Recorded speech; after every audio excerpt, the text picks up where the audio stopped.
Assalamualaikum warahmatullahi wabarakatuh. Kami mahasiswa dari STIA Hidayatullah Depok, kelompok 10 semester 2. Kami terdiri dari 12 anggota yang masing-masing saling bekerja sama untuk menyelesaikan tugas ini dengan judul kalimat. Sebelum diperkenalkannya anggota kelompok 10, saya ingin memberikan pengertian mengenai apa itu kalimat. Kalimat adalah satuan bahasa berupa kata atau rangkaian kata yang dapat berdiri sendiri dan menyatakan makna yang lengkap. Kalimat adalah satuan bahasa terkecil yang mengungkapkan pikiran yang utuh, baik dengan cara lisan maupun tulisan. Dalam wujud lisan, kalimat diucapkan dengan suara naik, turun, dan keras maupun lembut, di sela jeda dan diakhiri dengan intonasi akhir. Sedangkan dalam wujud tulisan berhuruf Latin, kalimat dimulai dengan huruf kapital dan diakhiri dengan tanda titik. Untuk menyatakan kalimat berita atau yang bersifat informatif, tanda tanya untuk menyatakan pertanyaan dan tanda seru untuk menyatakan kalimat perintah.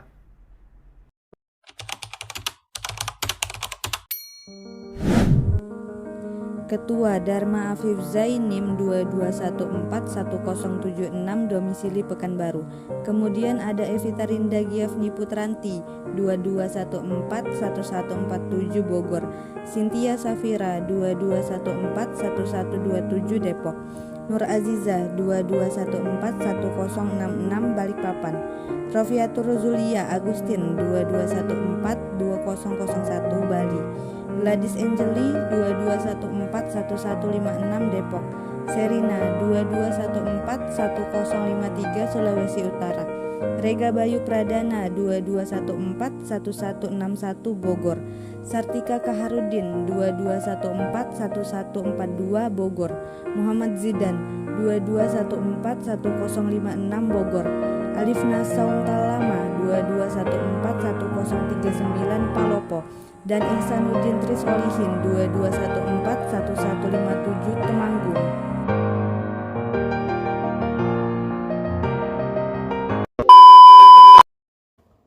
Pengertian unsur kalimat. Unsur kalimat adalah fungsi sintaksis yang biasa disebut juga jahatan kata atau peran kata, yaitu subjek, predikat, objek, pelengkap, dan keterangan. Kalimat bahasa Indonesia baku sekurang-kurangnya terdiri atas dua unsur, yakni S dan P dan yang lainnya. Unsur kalimat subjek. Subjek adalah bagian kalimat yang menunjuk pada pelaku, tokoh, dan sosok. Sesuatu hal atau suatu masalah yang menjadi pokok pembicaraan. Sebagian besar subjek diisi oleh kata benda atau frasa nominal, kata kerja atau frasa verbal, dan klausa. Pengertian unsur kalimat. Predikat.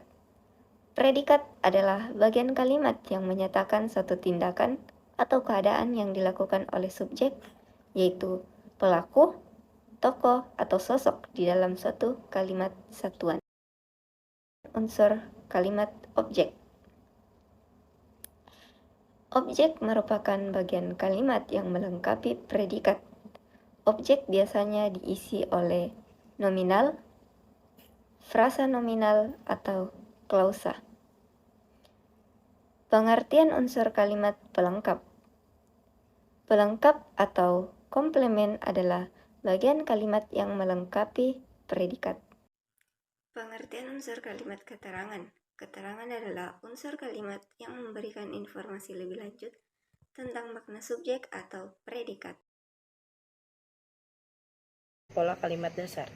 Kalimat dasar bukanlah nama jenis kalimat, melainkan acuan untuk membuat berbagai tipe kalimat. Kalimat dasar terdiri atas beberapa struktur kalimat, yang dibentuk dengan 5 unsur kalimat, yaitu subjek, predikat, objek, pelengkap, dan keterangan. Tipe yang pertama yaitu ada SPOK, yaitu ada subjek, predikat, objek, dan keterangan. Contoh kalimatnya yaitu ada Pak Bejo menyimpan uang di bank. Pak Bejo merupakan subjek, menyimpan merupakan predikat, uang merupakan objek, di bank merupakan keterangan. Tipe yang kedua ada SPOP, yaitu ada subjek, predikat, objek, dan pelengkap. Contoh kalimatnya yaitu ada Hasan mengirimi ibunya uang. Hasan merupakan subjek, mengirimi merupakan predikat, ibunya merupakan objek, uang merupakan pelengkap. Tipe yang ketiga ada SPO, subjek, predikat, dan objek. Contoh kalimatnya ada ayahnya mengendarai mobil baru. Ayahnya merupakan subjek, mengendari merupakan predikat, mobil baru merupakan objek. Tipe yang keempat ada SPPL, subjek, predikat, dan pelengkap. Contoh kalimatnya, Ani menjadi ketua koperasi. Ani merupakan subjek, menjadi merupakan predikat, ketua koperasi merupakan pelengkap. Yang kelima ada SPK, yaitu subjek, predikat, dan keterangan. Contoh kalimatnya, kami tinggal di Jakarta. Kami merupakan subjek, tinggal merupakan predikat, di Jakarta merupakan keterangan. Yang terakhir atau yang keenam ada tipe SP, yaitu subjek dan predikat. Contoh kalimatnya yaitu orang itu sedang tidur. Orang itu merupakan subjek, sedang tidur merupakan predikat. Setelah memahami pengertian kalimat dan tipe-tipe pola kalimat dasar, kali ini terdapat juga jenis-jenis kalimat. Jenis kalimat diklasifikasikan menjadi beberapa bagian penjabaran. Penjabaran kalimat yang pertama adalah jenis kalimat berdasarkan bentuk atau klausanya. Di dalam jenis kalimat ini terdapat dua kalimat, yaitu kalimat tunggal dan kalimat majemuk. Lalu, apa sih mengenai kalimat tunggal tersendiri itu? Jadi, kalimat tunggal ialah kalimat yang terdiri atas satu klausa dan satu susunan subjek predikat. Hal yang menjadi tanda bahwa kalimat tersebut merupakan kalimat tunggal ialah dengan adanya satu informasi atau bahkan lebih yang didapat dalam kalimat tersebut. Sebagai contoh, yakni kami mahasiswa setia Hidayatullah. Lalu contoh yang kedua adalah mobil orang itu ada 8. Kalimat majemuk adalah kalimat yang terdiri minimal 2 atau lebih kalimat tunggal. Dengan kata lain, kalimat majemuk adalah kalimat yang sekurang-kurangnya terdiri atas subjek dan 2 predikat. Kalimat majemuk terbagi menjadi 2, yaitu kalimat majemuk setara dan kalimat majemuk bertingkat. Kalimat majemuk setara adalah kalimat yang memiliki 2 klausa yang kedudukannya setara. Jenis kalimat ini dapat ditandai dengan bentuk konjungsi dan, tetapi, serta, atau, dan sedangkan. Struktur kalimat yang di dalamnya terdapat sekurang-kurangnya 2 kalimat dasar dan masing-masing dapat berdiri sendiri sebagai kalimat tunggal. Adapun kalimat majemuk bertingkat adalah kalimat yang terdiri atas induk kalimat dan anak kalimat, atau istilah lain dalam linguistik adalah klausa utama dan klausa subordinatif. Pada jenis kalimat ini, induk kalimat klausa utama dapat berdiri sendiri, sedangkan anak kalimat klausa subordinatif tidak bisa. Oleh karena itu, anak kalimat sangat bergantung dengan induk kalimat agar dapat memberikan informasi yang jelas. Jenis kalimat berdasarkan fungsi atau isi. Kalimat berita adalah kalimat deklaratif, kalimat yang berfungsi untuk menyampaikan informasi atau pernyataan. Ciri-ciri dari jenis kalimat berita diantaranya berisi informasi, kemudian intonasinya netral, dan yang ketiga tulisan diakhiri tanda baca titik. Berikut contoh kalimat berita. Agung sedang mengejar pencuri motor. Aku tidak ingin ikut ke pasar. Pembagian beras gratis di kampungku dilakukan kemarin pagi. Perayaan HUT RI yang ke-63 berlangsung meriah. Kemudian kalimat tanya adalah kalimat interrogatif. Adalah kalimat yang berfungsi untuk mencari tahu tentang suatu informasi atau jawaban dari respon lawan bicara. Ciri-ciri kalimat ini diantaranya berisi pertanyaan, kemudian tanggapannya berupa jawaban, dan dalam ragam tulis kalimat ini diakhiri tanda baca tanya. Berikut contoh kalimat tanya. Bagaimana keadaan kamu sekarang? Kapan kamu akan menyelesaikan pekerjaan rumah? Kalimat perintah. Kalimat perintah dapat dipilah lagi menjadi kalimat perintah suruhan, kalimat perintah halus, kalimat perintah permohonan, kalimat perintah ajakan dan harapan, kalimat perintah larangan, dan kalimat perintah pembiaran. Contoh kalimat perintah halus. Tolong bawa motor ini ke bengkel. Kalimat perintah suruhan, buka pintu itu. Kalimat perintah larangan, jangan buang sampah di sungai itu. Kalimat perintah permohonan atau permintaan, mohon hadiah ini kamu terima. Kalimat perintah ajakan dan harapan, ayolah kita belajar. Kalimat perintah pembiaran, biarlah dia pergi bersama temannya. Kalimat seruan. Kalimat seruan adalah kalimat yang bertujuan untuk mengungkapkan perasaan. Ada beberapa ciri dari jenis kalimat seruan. Di antaranya bernotasi tinggi dan diakhiri dengan tanda baca seru. Adapun contohnya, wah, kamu hebat sekali. Jenis kalimat berdasarkan pengucapan. Kalimat langsung adalah kalimat yang disampaikan secara langsung tanpa adanya perantara. Dalam ragam tulis, kalimat langsung ditandai dengan tanda baca petik 2 yang berfungsi untuk membedakan dengan kalimat penjelas. Berikut contoh kalimat langsung. 1. Apa kamu besok ingin aku antar ke toko? Tanya Pibi. 2. Kemarin aku bertemu dengan Sarah di kampus. B. Kalimat tidak langsung adalah kalimat yang menciptakan kembali ucapan yang pernah dikatakan orang lain. Adapun ciri-ciri dari kalimat tak langsung, diantaranya 1. Menggunakan tanda petik. 2. Ada perubahan kata ganti orang. 3. Ditambah konjuksi bahwa. Berikut contoh kalimat tidak langsung. 1. Ayah bertanya, kapan adik pergi sekolah? 2. Ia mengatakan bahwa aku seharusnya meminta maaf terlebih dahulu. Jenis kalimat berdasarkan fungsi subjeknya. Yang pertama adalah kalimat aktif. Kalimat aktif adalah kalimat yang unsur subjeknya melakukan tindakan. Ciri-ciri yang dapat dikenali dari kalimat aktif yaitu memiliki imbuhan me atau ber dan memiliki pola kalimat SPO atau SPOK. Contoh kalimat aktif adalah Digo membeli buah-buahan, Akana sedang makan di restoran. Hal lain yang perlu kamu ketahui bahwa kalimat aktif diklasifikasikan menjadi 2 bagian. Di antaranya, yang pertama adalah kalimat aktif transitif. Kalimat aktif transitif adalah kalimat aktif yang dapat diikuti atau disisipi oleh unsur objek. Dalam kalimat aktif transitif biasanya menggunakan imbuhan me. Selain itu, kalimat ini dapat diubah menjadi kalimat pasif. Predikatnya, para petani menanam sayur.